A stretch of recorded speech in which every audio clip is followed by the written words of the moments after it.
കൃഷ്ണ ഗുരുവായൂരപ്പാ ശരണം. ഗുരുവായൂരപ്പൻ്റെ ഉച്ചപൂജയും കളഭാലങ്കാരമൊക്കെ കഴിഞ്ഞു. നട തുറന്നു. ഇന്നിപ്പോൾ നല്ല തിരക്കായിരുന്നു. രാവിലെ മുതൽ തന്നെ നല്ല തിരക്കാണ്. രാവിലെ കല്യാണങ്ങൾ തന്നെ ധാരാളം. അപ്പോൾ അതിൻ്റെ തിരക്കും എല്ലാം കൂടി നല്ല തിരക്ക് തന്നെയായിരുന്നു. ഭക്തജന പ്രവാഹം തന്നെ ആയിരുന്നു. അപ്പോൾ നമുക്ക് തൊഴാനായിട്ട് പോവാം.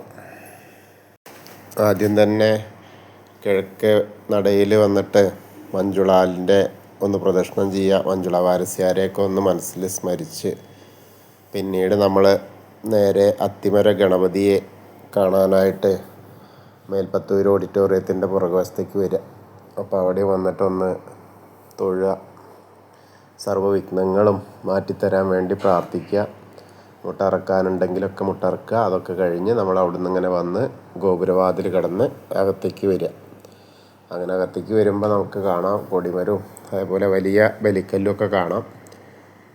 അങ്ങനെ അതിൻ്റെ മുകളിലേക്ക് നോക്കിയാൽ കേശവൻ്റെ 2 കൊമ്പുകൾ ആനയുടെ അതിങ്ങനെ സ്വർണം കെട്ടിച്ച് അതിൻ്റെ നടുക്കായിട്ട് ലക്ഷ്മി ദേവി ഒക്കെ അങ്ങനെ കണ്ട് നമ്മൾ വാതിൽപ്പടി അങ്ങോട്ട് കയറുമ്പോൾ ഇടതേ സൈഡിൽ മേൽപ്പത്തൂരിൻ്റെ ആ പീഠം കാണാം. അതേപോലെ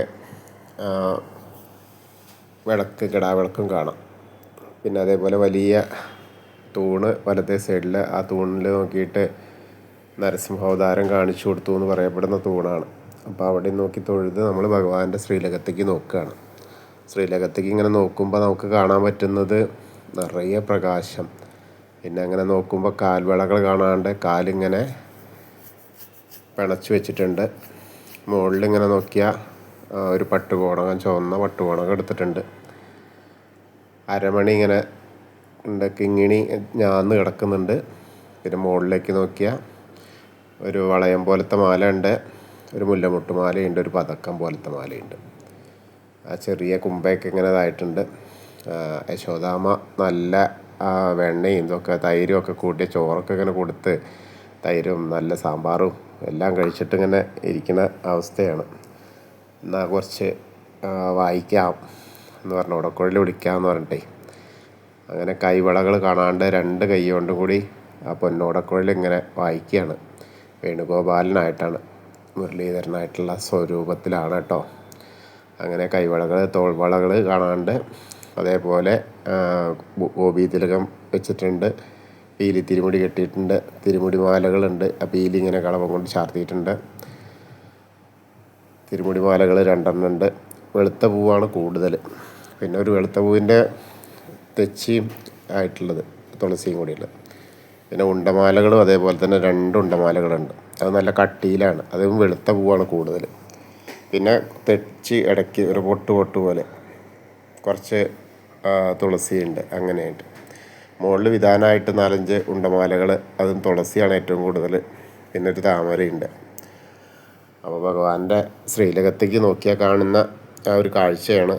അപ്പോൾ നമ്മളെല്ലാവരും ഗുരുവായൂരപ്പൻ്റെ ശ്രീലകത്തേക്ക് നോക്കിയിട്ട് ഗുരുവായൂരപ്പൻ്റെ സോപാനപ്പടിയിൽ നിന്ന് തൊഴുകയാണെന്ന് നിങ്ങളുടെ മനസ്സുകൊണ്ട് വിചാരിക്കുക. അങ്ങനെ നമ്മൾ നന്നായിട്ട് തൊഴുക, പ്രാർത്ഥിക്കുക. അത് കഴിഞ്ഞാൽ അവിടുന്ന് ഇറങ്ങി നേരെ അഗ്നികോണിലുള്ള ബലിക്കല്ല് നോക്കി തൊഴാം. പിന്നെ തിടപ്പള്ളി നോക്കി തൊഴുത് അലിലക്കണ്ണനെയൊക്കെ കണ്ട് തൊഴുത് നമ്മൾ നേരെ ഗ്രില്ലിൻ്റെ അപ്പുറത്തേക്ക് വന്ന സപ്തമാതാക്കളെ കണ്ടു തൊഴാം. അതിന് ശേഷം നമ്മളിങ്ങനെ ഗണേശൻ്റെ അടുത്തേക്ക് വരിക. ഗണേശൻ്റെ അടുത്തേക്ക് വരുമ്പോൾ അവിടെയും കാണാം നമുക്കിങ്ങനെ കിരീടമൊക്കെ വെച്ചിട്ടുണ്ട് കേട്ടോ. പിന്നെ തുമ്പിക്കൈയും കൊമ്പൊക്കെ ഇങ്ങനെ ചന്ദനം കൊണ്ട് ചാർത്തിയിട്ടുണ്ട്. നല്ല രസമായിട്ട് ചാർത്തിയിട്ടുണ്ട്. പിന്നെ മുഖത്തൊക്കെ ഇങ്ങനെ കളഭം ചാർത്തിയിട്ടുണ്ട്. നല്ലൊരു വലിയ ഗോപി കുറി വെച്ചിട്ടുണ്ട്. കാതിൽ കടുക്കൻ ഇട്ടിട്ടുണ്ട്. നെറ്റിപ്പൊട്ട് അങ്ങനെ വെച്ചിട്ടുണ്ട്.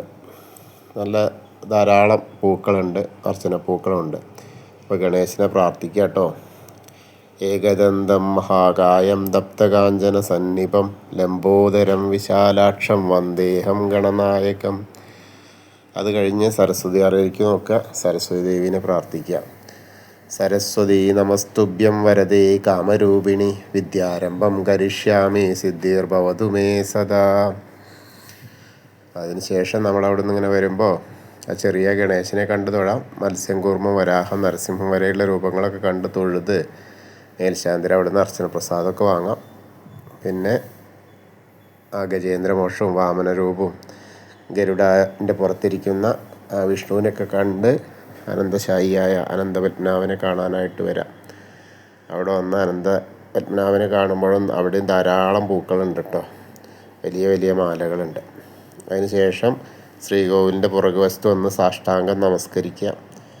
നമസ്കാരമൊക്കെ കഴിഞ്ഞ് വരുമ്പോൾ അങ്ങനെ വന്ന് ബാക്കിയുള്ള ദശാവതാര വിഗ്രഹങ്ങളൊക്കെ കാണാം. അതൊക്കെ കണ്ട് തൊഴുത് കൃഷ്ണനെയും മുരുകൻ്റെ അടുത്തൊക്കെ വരുമ്പോൾ അങ്ങനെ വന്ന് ഹനുമാൻ സ്വാമിയുടെ അടുത്ത് വരുമ്പോൾ കുങ്കുമമുണ്ട്, വെറ്റിലമാലയുണ്ട്, ഒരു ലിഖിതമാലയുണ്ട്. അപ്പോൾ ഹനുമാൻ സ്വാമിയെ പ്രാർത്ഥിക്കുക കേട്ടോ, എല്ലാവരും കൂടെ പ്രാർത്ഥിച്ചോളൂ. ത്വമസ്മിൻ കാര്യനിര്യാഗേ പ്രമാണം ഹരിസത്തമ ഹനുമാൻ യജ്ഞമാസ്തായ ദുഃഖക്ഷയകരോ ഭവ മനോജവം മാരുതതുല്യവേഗം ജിതേന്ദ്രിയം ബുദ്ധിമതാം വരിഷ്ഠം വാതാത്മജം വാനരയൂതമുഖ്യം ശ്രീരാമദൂതം ശിരസാ നമാമി. ബുദ്ധിർബലം യശോധൈര്യം നിർഭയത്വം അരോഗത അജാഡ്യം വാക്പടുത്തം ഹനുമസ്മരണാത് ഭവേത്. ഓം നമോ ഭഗവതേ ആഞ്ജനേയായ മഹാബലായ സ്വാഹ. അങ്ങനെ ഹനുമാൻ സ്വാമിയെ കണ്ട് തൊഴുത് രാധാകൃഷ്ണ വിഗ്രഹവും കാളിയമർദ്ദന രൂപവും വെണ്ണക്കണ്ണനെയൊക്കെ കണ്ട് തൊഴുത് നേരെ നമ്മൾ ഓവിൻ്റെ അവിടെ വന്ന് പ്രാർത്ഥിക്കാം. അതിനടുത്ത് താമരക്കണ്ണനെ, കൽപ്പകവൃക്ഷത്തിന് ചുവട്ടിലിരിക്കുന്ന താമരക്കണ്ണനെ കണ്ട് തൊഴുത് നേരെ കിഴക്ക് വശത്തേക്ക് മുകളിലേക്ക് നോക്കിയാൽ കൊടിമരം കണ്ട് തൊഴാം. പിന്നെ നൃത്ത അറയിലേക്ക് നോക്കിയാൽ ആ കടാവിളക്ക് ഇങ്ങനെ കത്തിന് കാണാം.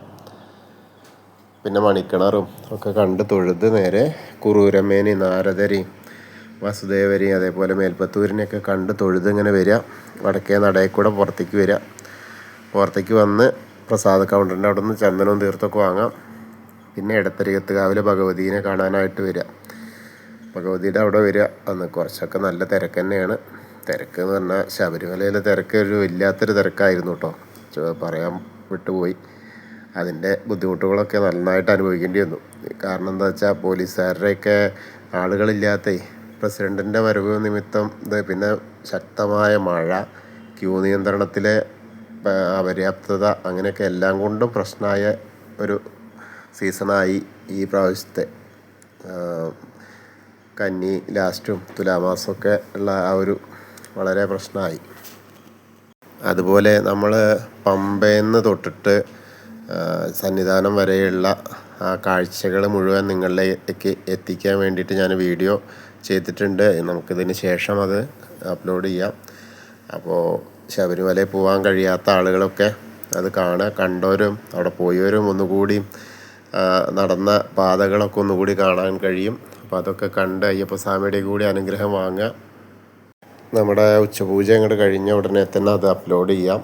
അപ്പോൾ എല്ലാവരും കാണുക, ഷെയർ ചെയ്യുക. സബ്സ്ക്രൈബ് ചെയ്യാത്ത ആളുകളൊക്കെ സബ്സ്ക്രൈബ് ചെയ്യാൻ പറയുക കേട്ടോ. അങ്ങനെ നമ്മൾ ഇവിടെ തന്നേക്ക് വന്നു. വീണ്ടും ഭഗവതിയെ തൊഴുമ്പോൾ നല്ല മുഖമൊക്കെ ആയിട്ട് ഇങ്ങനെ ചന്ദനമൊക്കെ ചാർത്തിയിട്ട് കളവൊക്കെ ചാർത്തിയിട്ട് നല്ല സുന്ദരിയായിട്ട് അമ്മ ഇങ്ങനെ ഇരിക്കുന്നു. പട്ടൊക്കെ കൊടുത്ത് ചുവന്ന പട്ട് എടുത്തിട്ടുണ്ട്, പച്ച പട്ടുണ്ട്, അങ്ങനെ പച്ച കളറ് പട്ട്, അതേപോലെ ധാരാളം ചുവന്ന പൂക്കളുണ്ട്. നല്ല രസമായിട്ട് തന്നെയാണ് കേട്ടോ അമ്മയെ കാണാൻ.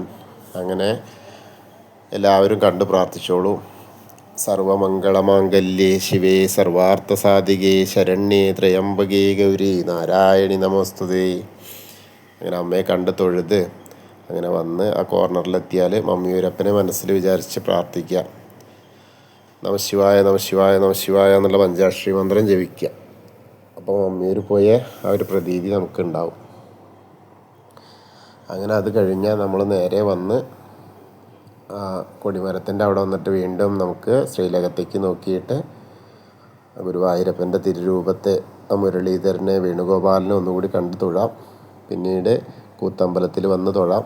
നമസ്കാരമൊക്കെ കഴിഞ്ഞ് അയ്യപ്പസ്വാമിയുടെ അടുത്തേക്ക് വരിക. അയ്യപ്പസ്വാമിയുടെ അവിടെ വരുമ്പോൾ നല്ല സ്വർണത്തിൻ്റെ കിരീടം വെച്ചിട്ടുണ്ട്, സ്വർണത്തിൻ്റെ അടയാഭരണങ്ങൾ വന്നിട്ടുണ്ട്. ഒക്കെ നന്നായിട്ടാണ് ഇരിക്കുന്നത് കേട്ടോ. അവിടെ കുറച്ചൊക്കെ തിരക്കുമുണ്ട്, അയ്യപ്പന്മാരുടെ തിരക്ക് തന്നെയാണ്. അപ്പോൾ നമുക്ക് അയ്യപ്പസ്വാമിയെ പ്രാർത്ഥിക്കാം. ഭൂതനാഥ സദാനന്ദ സർവഭൂതദയാപര രക്ഷ രക്ഷ മഹാബാഹോ ശാസ്തേ സ്തുഭ്യം നമോ നമ. അത് കഴിഞ്ഞ് പ്രദക്ഷിണമായിട്ട് വന്ന് നമ്മൾ പടിഞ്ഞാറേ നടയിലുള്ള വേണുഗോപാലിനെ കാണാം ദീപസ്തംഭത്തിൻ്റെ മുകളിൽ.